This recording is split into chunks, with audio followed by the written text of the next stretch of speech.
Hello, you're listening to Abstract AF. I'm Sneha Jaiswal, and I'm going to be reviewing The Plague by Albert Camus.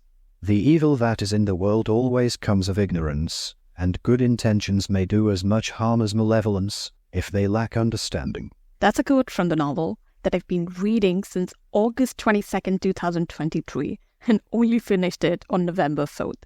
That's an embarrassingly long amount of time spent on a novel that's barely 300 pages long. To give you context, I finished Vikram Seth's 1488 pages long epic, A Suitable Boy, in less than 2 weeks.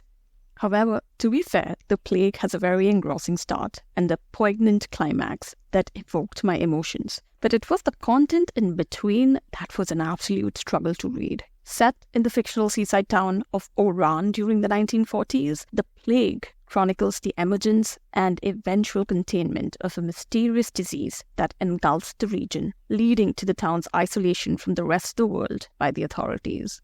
The story commences with unsettling imagery of rats appearing throughout the town, and the first instance occurs in a doctor's office, where the rodents are an unexpected intrusion into an otherwise pristine environment. Dr. Bernard Rue, the primary protagonist, is among the first in town to sense an impending epidemic and becomes the central figure in the community's battle against the inexplicable deadly disease. The doctor forms new friendships during these uncertain times, the most notable of which is with a man named Jean Theroux, a lawyer and an outsider who becomes stranded in Oran when the town is placed under lockdown.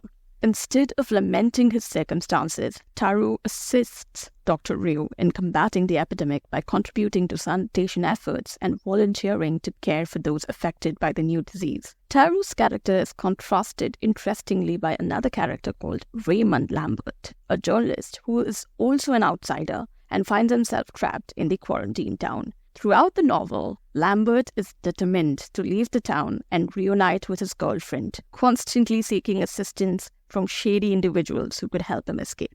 The first 40 to 50 pages of the novel are very gripping, and reading it after experiencing the global COVID-19 pandemic made the novel seem even more fascinating. Authorities of Oran are in denial about the existence of a deadly epidemic, dismissing the initial death toll as insignificant, and then they finally implement quarantine measures only when the numbers of casualties become alarming.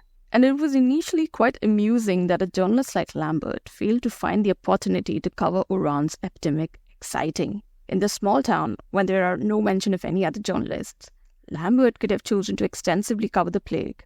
Instead, he dedicates all his efforts to extricating himself from the situation. But it's also understandable. Anyone would be desperate to return to their loved ones rather than being stuck in a region plagued by death. And Albert Camus, in the book, eloquently elaborates the tedium of living through disease. The truth is that nothing is less sensational than pestilence, and by reason of their very duration great misfortunes are monotonous. In the memories of those who lived through the place, the grim days of plague do not stand out like vivid flames, ravenous and inextinguishable, beaconing a troubled sky, but rather like the slow, deliberate progress of some monstrous thing crushing out all upon its path. But these eloquent quotes are few and far in between. Instead, the plague is padded with philosophical musings and long-winding descriptions of people and places that you would soon forget. For instance, there's a character named Father Panelux, whose introduction in the story is intriguing as he presents the theological perspective on the epidemic. Panelux is a man of God who interprets the death and disease in Oran as divine punishment, a view he conveys during his Sunday sermons with minimal dissent from the congregation. This religious perspective adds an interesting dimension to a narrative predominantly centered on logic and science. However, the plague is indiscriminate in its reach, affecting people of all backgrounds and ages, regardless of their faith or lack thereof. So the Father Panelux subplot ends in a way which was true to the existential themes of the novel, but utterly unexciting.